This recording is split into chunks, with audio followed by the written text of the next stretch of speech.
में ऑडियो में उसने बोला कि ग्रेनेड और राइफल हम ही लेकर आए। नीतीश पांडे का बयान है। नीतीश पांडे बोले कि ग्रेनेड और राइफल हम ही लेकर आए, पुलिस गलती से इनको फंसाना था किसी दूसरे को। क्राइम, करप्शन और कम्युनलिज्म की राग अलापने वाले बिहार के मुख्यमंत्री नीतीश कुमार का बिहार अब कैसा है? क्योंकि बिहार में आए दिन आपराधिक गतिविधियां तेज हो गई हैं। हर दिन आपराधिक गतिविधियों में इजाफा देखा जा रहा है। पुलिस प्रशासन की नाक में दम करने वाली जो घटनाएं हैं वो अब एक के बाद एक सामने आने लगी हैं। इसी कड़ी में बक्सर जिले से एक ऐसा मामला सामने आता है जो पुलिस प्रशासन के हाथ पांव भी फुला जाता है, जहां एक शख्स के द्वारा ग्रेनेड बम के साथ उसे गिरफ्तार किया जाता है। 315 राइफल भी उसके पास से मिलती है। अब इस खबर को जैसे ही पुलिस प्रशासन ने मीडिया के सामने रखा, बिहार में तहलका मच गया कि आखिरकार बिहार कैसा प्रारूप ले रहा है। लेकिन अब खबर यह है कि उसमें एक वायरल ऑडियो ने पूरे खबर को निचोड़ कर रख दिया है। पुलिस प्रशासन की कार्रवाई पर सवाल खड़े हो गए हैं। आखिर ऐसा क्यों हुआ, उसकी हकीकत जानने के लिए हम ग्राउंड जीरो पर हैं, जहां पर कुछ ग्रामीण हैं जो उस शख्स के साथ में रोज़मर्रा की ज़िंदगी में जो कामें होता है वो लगातार इनके साथ में किया जाता है। कैमरा पर्सन से कहेंगे और आगे आएँ, आखिरकार उस दिन क्या कुछ घटित हुआ था, क्या नहीं, उसकी वाकया हम आपको बताएंगे। लेकिन उससे पहले आप जान लीजिए, इन्हीं लोगों के द्वारा, इन लोगों को हमने इसलिए इकट्ठा किया है कि ये लोग दिन रात उन्हीं के साथ में कामकाज करते हैं।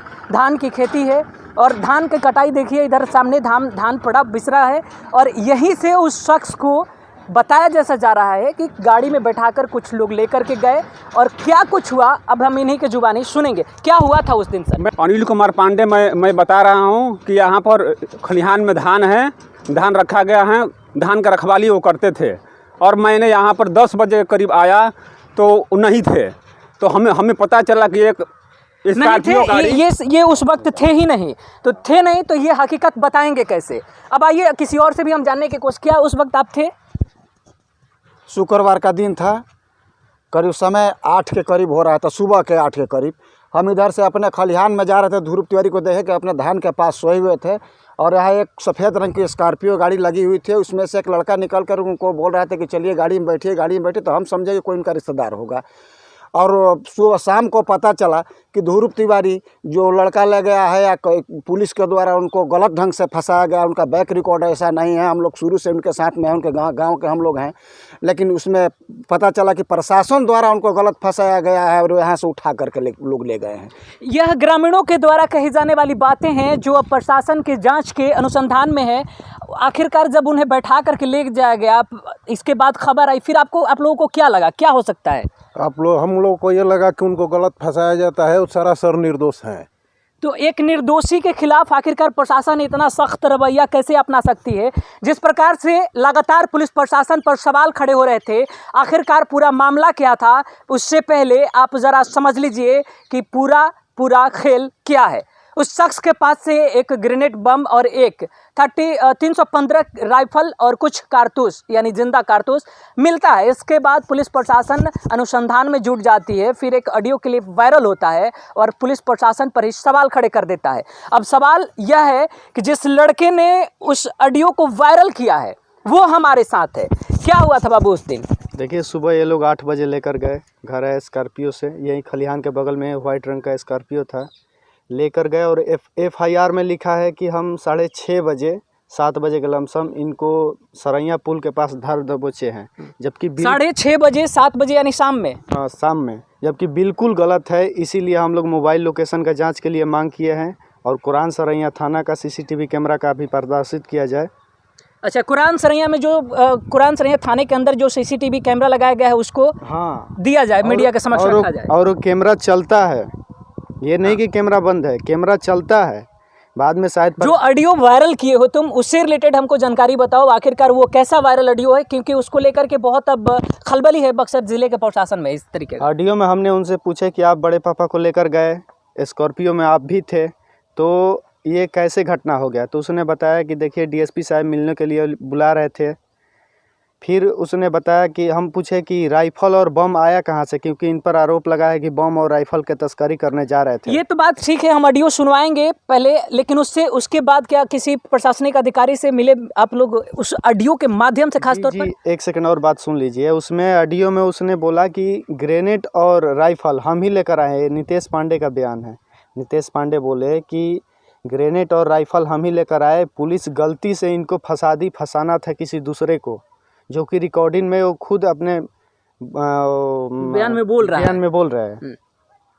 अब देखने वाली बात यह है होती है कि आखिरकार इसको लेकर के बक्सर प्रशासन का क्या रवैया होता है। उससे पहले आप जरा सुन लीजिए कि आखिरकार वायरल ऑडियो क्या है जो पुलिस प्रशासन के नाक में दम कर रखा है।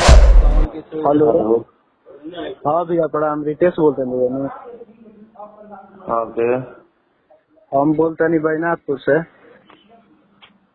हाँ बोलिए। कहनी है भैया कि एगो बात रोगा मान ली तो रोगा घर के तो बानी बड़का पाके बहुत करीबी रहनी है। हाँ मैं सही बताई रहुआ तो बुलोरो में लिया के गई घर से। हाँ भैया बतियावा तनी बानी बैठल एक आदमी के भी 10 मिनट में। 1 मिनट बतिया तनी हमारे सुन ली। हाँ तो उजा से लिया के गई तो ये STF के बम कहाँ से आ गई, राइफल कहाँ से आ गई? STF पकड़ले बा कुरान सर थाना के दिले बा कि बम इनका संगे धराइल बा और वो बानी संग ही। ना देखी इनका पर नहीं थे इसो कइल जन्नी। हाँ और वो तो यहाँ पर DSP साहब तो बहुत खास आदमी है। रहुआ कहनी कि DSP साहब हमारा फिर फोन कईनी। अरे सुनी पहुंचे यहाँ पर नहीं थे लागल, वो टेंशन मत दी। वहाँ के जेल में ना जाए दहम ना क्वारंटाइन में से आ जाए, टेंशन कहाँ लेते नहीं। ठीक है वो भैया, अब रहुआ पे विश्वास बा, मान ली बड़का पाके रहुआ इतनी रहनी है। ये बात अरे वाला हमारा बात भइल तो टेंशन काहे लेते नहीं।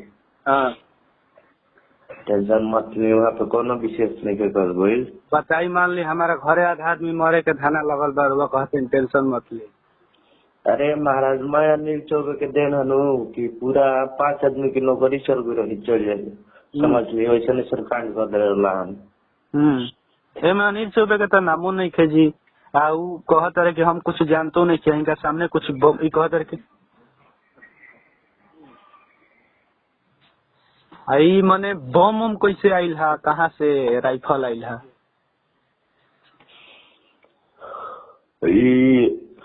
चौबे जी के सब ऑपरेट सब रहे खाती फोन पर ना लगल बतिया तो कितना अच्छे भैया देखिए अनिल बने ना तो पटना बने कल फरारे में उनका घर पुलिस को सुनी ना। हाँ पुलिस गरम होके इनका लोग के जल्दी धरेगा मतलब धरित ना जन्नी। दोसर बात रहा हम बताओ 10 मिनट में रुक जाए। अब सवाल यह बनता है कि आखिरकार बक्सर प्रशासन के द्वारा इस तरीके की रवैया क्यों अपनाया गया? बक्सर प्रशासन एक ऐसे शख्स को क्यों फंसाना चाहती है और किसको बचाने का यह पूरा प्रकरण रचा जा रहा है? इसमें खास तौर पर जब एसपी साहब से बातचीत की गई तो एसपी साहब का अब यह कहना है कि जिस दिन से यह मामला हमारे संज्ञान में आया है उसी दिन से हम इसमें जुट गए हैं और किसी भी निर्दोष जो व्यक्ति है उसको नहीं सजा दी जाएगी। पहले सुनिए एसपी साहब के इस खास बयान को। हैंड ग्रेनेड और हथियार बरामद हुआ था, उस मामले में एक व्यक्ति की गिरफ्तारी हुई थी और व्यक्ति के परिजनों के द्वारा एक ऑडियो वायरल किया जा रहा है जिसमें साफ तौर पर सुना जा रहा है कि कोई नीतीश पांडे नाम का व्यक्ति है जो कह रहा है कि हमने हथियार और बम लाकर रखा था और इसमें थानाध्यक्ष महोदय और डीएसपी साहब से हमारी बात हुई थी कि किसी व्यक्ति को फंसाना है। क्या मामला है सर पूरा? देखिए ये मामला जो है कि उसी दिन से हम लोगों के संज्ञान में है, इसकी जांच हम लोग करा रहे हैं। जो आपके द्वारा बताया जा रहा है कि ऑडियो क्लिपिंग है। अब ऑडियो क्लिपिंग 2 तरीके का हो सकता है कि खुद के द्वारा इन लोगों का बनाया गया है या सही में हो। तो उस ऑडियो क्लिपिंग का हम लोग वैज्ञानिक अनुसंधान कर रहे हैं। जो सही चीज़ें होंगी वो अनुसंधान के क्रम में हम लोग लाएंगे। अगर वो निर्दोष होंगे तो उनको हम लोग निर्दोष का साबित करेंगे और दोषी होंगे तो उनके विरुद्ध जो है कि हम लोग अनुसंधानों उपरांत जो है कि आरोप समर्पित करेंगे। दोनों एंगल मेरा खुला हुआ है। या तो ये हो सकता है कि इनका जो दिया गया वो सही हो, या हो सकता है कि मैं अपने से किया हो गया हो। तो हम निष्पक्ष जो है कि अनुसंधान इस पर हमारे डीएसपी हेडक्वार्टर के नेतृत्व में मैं करा रहा हूँ। जो सही होगा वही किया जाएगा।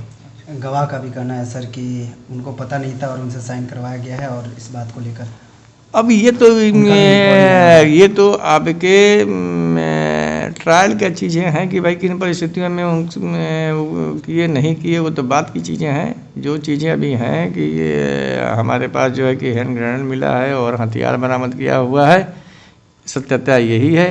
इसके पीछे कौन है, इसके पीछे क्या षड्यंत्र है, इसका हम लोग छानबीन कर रहे हैं। अब पुलिस प्रशासन पर उठ रहे सवालों के मद्देनजर देखने वाली बात है कि पुलिस की कार्यवाही कैसी होती है और पुलिस किस प्रकार से इस पूरे प्रकरण को लेती है। खासतौर पर पुलिस पर उठाए जा रहे जो सवाल है ग्रामीणों के द्वारा, वो कितना निराधार है और वो कितना असर डालता है खासतौर पर पूरी कार्यवाही के मद्देनजर, अब देखने वाली बात है। और सबसे बड़ी बात तो यह है कि बक्सर प्रशासन किस प्रकार से अपने आप को स्वच्छ छवि बताने वाली कैसे अब इस पूरे मामले में निष्पक्ष जांच करेगी।